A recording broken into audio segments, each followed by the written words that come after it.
Book is really awesome and helped me to find my every doubt in USA healthcare and AR calling denials.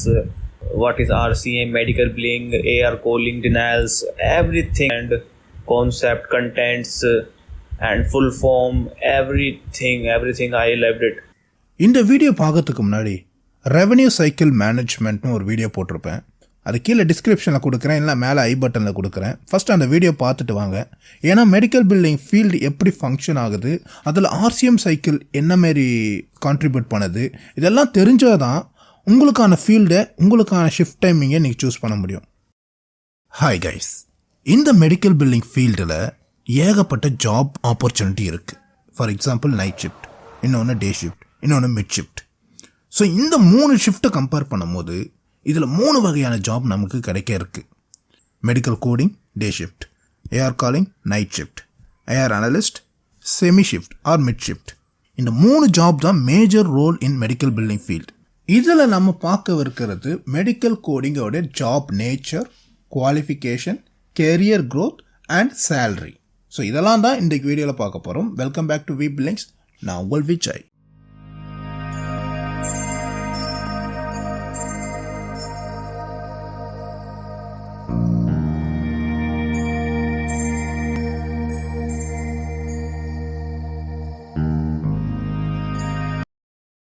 அந்த RCM சைக்கிளை நான் skip பண்ணிடுறேன். நீங்கள் வேணும்னா check பண்ணிக்கிங்க கீழே டிஸ்கிரிப்ஷனில். ஸோ இப்போ ஸ்ட்ரைட்டாக மெடிக்கல் கோடிங்கை பற்றி நம்ம பார்த்துடலாம். ஸோ மெடிக்கல் கோடிங்கிறது டே ஷிஃப்ட் தாங்க. இது நைட் ஷிஃப்ட் வரதுக்கு வாய்ப்பு இல்லை. இந்த மெடிக்கல் கோடிங் ஜாப்பு நினச்ச எல்லாருக்குமே இந்த ஜாப் கிடைக்குமான்னு கேட்டிங்கன்னா கம்மியான சான்ஸ் தான் இருக்குது. ஏன்னு கேட்டிங்கன்னா இது ஒரு ப்ரொஃபஷ்னல் ஜாப். ஃபார் எக்ஸாம்பிள், ஒருத்தன் பயாலஜி 12th படிக்கிறான், அதுக்கப்புறம் காலேஜில் மைக்ரோ பயாலஜி இல்லை லைஃப் சயின்ஸ் ரிலேட்டடாக ஏதோ பண்ணிக்கிறான். அவன் இந்த ஜாபுக்கு அப்ளை பண்ணுறதுக்கும் ஒருத்தன் காமர்ஸ் குரூப் எடுத்துடுறான், அதுக்கப்புறம் பிகாம் பண்ணுறான், அவன் இந்த ஜாபுக்கு அப்ளை பண்ணுறதுக்கும் டிஃப்ரென்ஸ் இருக்குது. ஏன்னா medical coding pure and pure life science ரிலேட்டடான ஜாப் இது. ஏன்னா ஹியூமன் அனாட்டமி, பேத்தாலஜி, பிசியாலஜி, அப்புறம் மெடிக்கல் பில்டிங் டெர்மினாலஜி, இது 4 தெரிஞ்சவன் தான் அந்த பயாலஜி குரூப் எடுத்தவன். ஸோ அவனுக்கு ஜாப் ப்ரிஃபரன்ஸ் அதிகமாக இருக்கும் கம்பேரிட்டிவ்லி த பிகாம் கேண்டிடேட். நவ் மெடிக்கல் கோடிங்னா என்ன ப்ரோ இப்படின்னு கேட்குறவங்களுக்கு ஒரு ஸ்டோரி சொல்கிறேன், ஈஸியாக அண்டர்ஸ்டாண்ட் ஆகிடும். ஃபார் எக்ஸாம்பிள், ஒரு அங்கிள் பாத்ரூம் போகும்போது கீழே விழுந்துடுறாரு. அவரால் எழுந்திக்கவே முடியல, அவர் ரொம்ப கத்துறாரு. அந்த நேரத்தில் அவங்க வீட்டில் இருக்கவங்க யாரோ பார்த்துட்டு இவரை தூக்க முடியாதுன்ற காரணத்தால் உடனே ஆம்புலன்ஸுக்கு கால் பண்ணி ஆம்புலன்ஸை வர வச்சுறாங்க. ஆம்புலன்ஸ் அந்த அங்கிளை ஸ்ட்ரெச்சரில் தூக்கின்னு போயிட்டு பக்கத்தில் இருக்க ஹாஸ்பிட்டலில் சேர்த்துடுறாங்க.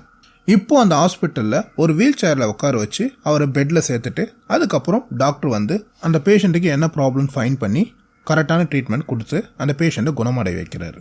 இது கான்செப்ட். இன் இந்தியாவில் ஒரு பேஷண்ட்டுக்கு ட்ரீட்மெண்ட் கொடுக்கும்போது ஒரு அமௌண்ட்டை கட்டுவோம்.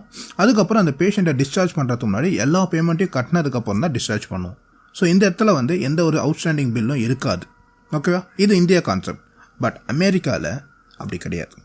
நீங்கள் ஒரு ட்ரீட்மெண்ட் பண்ணி முடித்ததுக்கப்புறம் நீங்கள் ஒரு சர்டைன் அமௌண்ட் மட்டும் கட்டினா போதும், மற்ற அமௌண்ட்லாம் insurance will take care. 98% of US citizen they have their own insurance policy coverage. So இந்த ட்ரீட்மெண்ட்டை 2 வகையாக பிரிச்சுக்கலாங்க. ஒன்று பிசிஷியன் சார்ஜ், இன்னொன்று non physician charge. What is physician charge? Physician சார்ஜ்னா the doctor giving the treatment to the patient. Doctor என்ன treatment கொடுக்குறாரோ அதுக்கு பேர் தான் பிசிஷியன் சார்ஜ். அப்புறம் டாக்டரால் கொடுக்காத ஒரு சர்வீஸ்லாம் இருக்குல்ல, ஃபார் எக்ஸாம்பிள் இந்த ஆம்புலன்ஸ், வீல் சேர், அப்புறம் பெட் சார்ஜ், அதுக்கப்புறம் மெடிசன்ஸ், இதெல்லாமே non physician charge. So coming back to that uncle கீழே விழுந்த கான்செப்ட். ஸோ ஆம்புலன்ஸ் கால் பண்ணவொடனே ஆம்புலன்ஸ் வருதா, ஆம்புலன்ஸ் ஹாஸ்பிட்டலில் சேர்த்துடுச்சு. ஸோ இப்போ ஆம்புலன்ஸ்க்கான ஒரு பேமெண்ட்டை கொடுக்கணும்ல. ஸோ அதுக்கு என்ன பண்ணணும்? இன்சூரன்ஸுக்கு தெரியப்படுத்தணும். என்ன தெரியப்படுத்துவீங்க? சும்மா ரைட்டிங்கில் ஆம்புலன்ஸ் வந்துச்சு, இந்த ஹாஸ்பிட்டலில் சேர்த்துச்சு அப்படின்னு போடக்கூடாது. இது ஒரு common universal alphanumeric code சிஸ்டமில் நம்ம அப்ளை பண்ணணும். ஃபார் எக்ஸாம்பிள், இந்த ஆம்புலன்ஸுக்கு பார்த்தீங்கன்னா A0428. இது என்னன்னா ஒரு பேசிக் லைஃப் சப்போர்ட், நான் எமர்ஜென்சி சப்போர்ட். இதுவே ஒரு எமர்ஜென்சியாக இருந்தால் A0429. ஸோ இப்படி ஆல்ஃபா நியூமரிக் கோடை வச்சு இன்சூரன்ஸுக்கு நம்ம தெரியப்படுத்தணும். ஏன்னு கேட்டிங்கன்னா யூஎஸில் லட்சக்கணக்கான டாக்டர் இருக்காங்க. அந்த லட்சக்கணக்கான டாக்டருமே லட்சக்கணக்கான இன்சூரன்ஸுக்கு கிளைமை சப்மிட் பண்ணிகிட்டே இருப்பாங்க. ஸோ இந்த மாதிரி சுச்சுவேஷனில் ஒவ்வொரு டாக்டரும் அவங்களுக்காட்ட ஒரு ஃபார்மேட்டில் ஒரு ட்ரீட்மெண்ட்டை டிஸ்கிரைப் பண்ணி இன்சூரன்ஸுக்கு காமிச்சாங்கன்னா இன்சூரன்ஸ் வந்து குழம்பிடுவாங்க.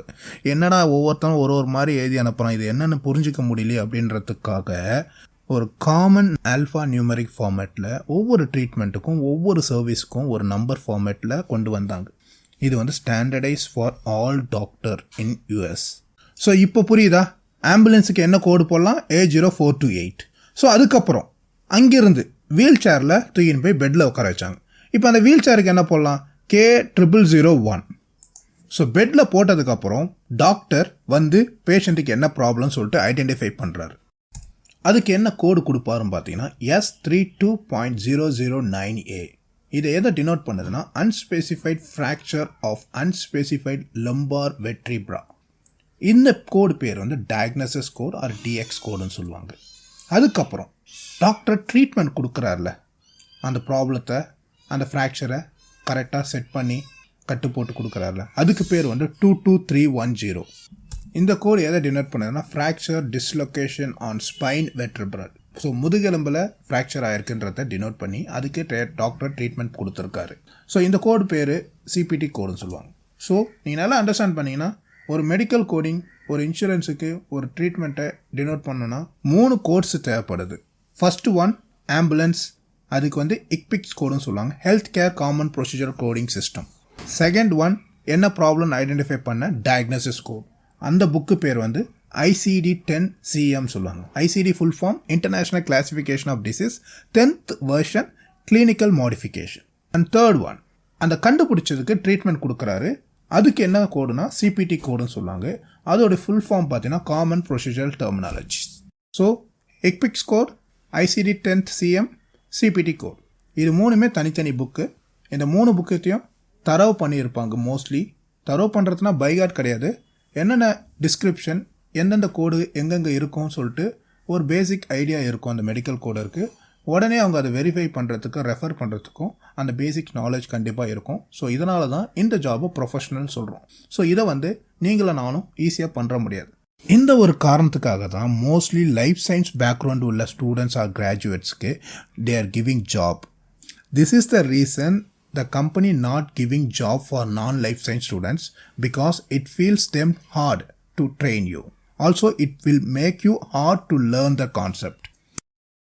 So, what are the qualification to become a medical coder? So, qualification pathina any degree which is related to life science. For example, BSc, MSc in biochemistry, chemistry, botany, zoology, home science, nursing, microbiology. Engineering and டெக்னாலஜியில் biotechnology பண்ணியிருக்கலாம், biomedical engineering பண்ணியிருக்கலாம். இதை தவிர diploma in pharmacy deform, அப்புறம் master in pharmacy MPharm and bachelor in pharmacy. So நான் சொன்ன எல்லா டிகிரியுமே வந்து ஒரு பேசிக் qualification to become a medical coder. Now what is certified coder and நான் சர்டிஃபைட் கோடர்? நீங்கள் காலேஜ் முடித்த உடனே ஒரு கம்பெனியில் ஃப்ரெஷராக போய் ஜாயின் பண்ணுறீங்க, உங்களுக்கு வந்து ட்ரெயினி மெடிக்கல் கோடர்னு ஒரு போஸ்ட் தருவாங்க. நீங்கள் அங்கே தான் கற்றுப்பீங்க எல்லாத்தையும். ஸோ நீங்கள் ஒர்க் பண்ணிகிட்டே இருக்கலாம், ஒன்றும் பிரச்சனை இல்லை. ஆனால் ஃப்யூச்சரில் நீங்கள் டெவலப் ஆகணும், உங்கள் கெரியர் வைஸாக உங்கள் சேலரி வைஸாகவும் நீங்கள் நல்லா டெவலப் ஆகணும் அப்படின்னு நினச்சிங்கன்னா அந்த இடத்துல மேண்டட்ரியாக ஒன்று பண்ணி ஆகணும். நீங்கள் மெடிக்கல் கோடிங்கில் ஏதாச்சும் ஒரு சர்டிஃபிகேஷன் வாங்கணும். அந்த சர்டிஃபிகேஷன் பற்றி டீட்டெயில்டாக வேணால் இன்னொரு வீடியோவில் சொல்கிறேன். ஸோ இந்த சர்டிஃபிகேட் வந்து நீங்கள் ஜாயின் பண்ணி கொஞ்சம் வருஷம் கழிச்சு நீங்கள் பண்ணலாம், இல்லை நீங்கள் பண்ணாமலே இருக்கலாம். பட் மோஸ்ட்லி ஃப்ரெஷராக ட்ரெயினியாக ஜாயின் பண்ணவங்க அடுத்து ஒரு 1 or 2 இயர்ஸில் கண்டிப்பாக ஒரு சிபிசி சர்டிஃபிகேஷனோ இல்லை ஏதாச்சும் ஒரு சர்டிஃபிகேஷனை கண்டிப்பாக பண்ணிவிடுவாங்க. ஏன்னா இதை பண்ணால் தான் அவங்க கெரியரில் ஒரு லெவலுக்கு மூவ் ஆக முடியும்.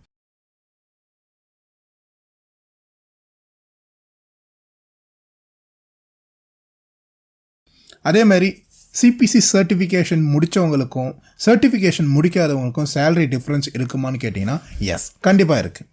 ஃப்ரெஷராக எந்த ஒரு சர்டிஃபிகேட்டும் இல்லாமல் ஒரு கம்பெனியில் ஜாயின் பண்ணுறீங்க, ட்ரெயினி மெடிக்கல் கோடராக நீங்கள் அசைன் பண்ணுறீங்கன்னா உங்களுக்கு சேலரி எவ்வளோ வரும் பார்த்தீங்கன்னா மினிமம் ஒரு 16 to 18 கிடைக்கணும்னு வச்சுக்கோங்க.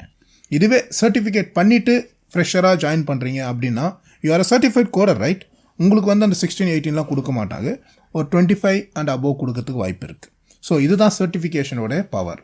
ஸோ இவ்வளோ தான் அங்கே மெடிக்கல் கோடிங்கை பொறுத்த வரைக்கும். அண்ட் இதை பற்றி உங்களுக்கு ஏதாச்சும் கருத்து இருக்குது, ஏதாச்சும் தப்பு சொல்லியிருந்தேன்னா அதை கமெண்ட்டில் சொல்லுங்கள், நான் திருத்திக்கிறேன். அண்ட் இந்த வீடியோ உங்களுக்கு ரொம்ப பிடிச்சிருந்ததுன்னா லைக் பண்ணுங்கள். நீங்கள் சேனலுக்கு புதுசாக இருந்தீங்கன்னா கண்டிப்பாக சப்ஸ்கிரைப் பண்ணி அந்த பெல் பட்டன் அமுக்க மறக்காதீங்க. அண்ட் உங்கள் ஃப்ரெண்ட்ஸ் யாராவது ஷேர் பண்ணணும்னு நினச்சிங்கன்னா இது ஃப்ரீ தாங்க ஷேர் பண்ணுறது, no cost. So please share to your friends. Please support மீங்க. ரொம்ப நாள் ஆச்சு வீடியோ போட்டு, அடிக்கடி வீடியோ போனால் நிறைய மோட்டிவேட் பண்ணிகிட்டே இருங்க. நானும் உங்களுக்கு ஏதாச்சும் இன்ஃபர்மேஷன் கொடுத்துட்டே இருக்கேன் through the video. And keep utilize your time. Take care. Bye.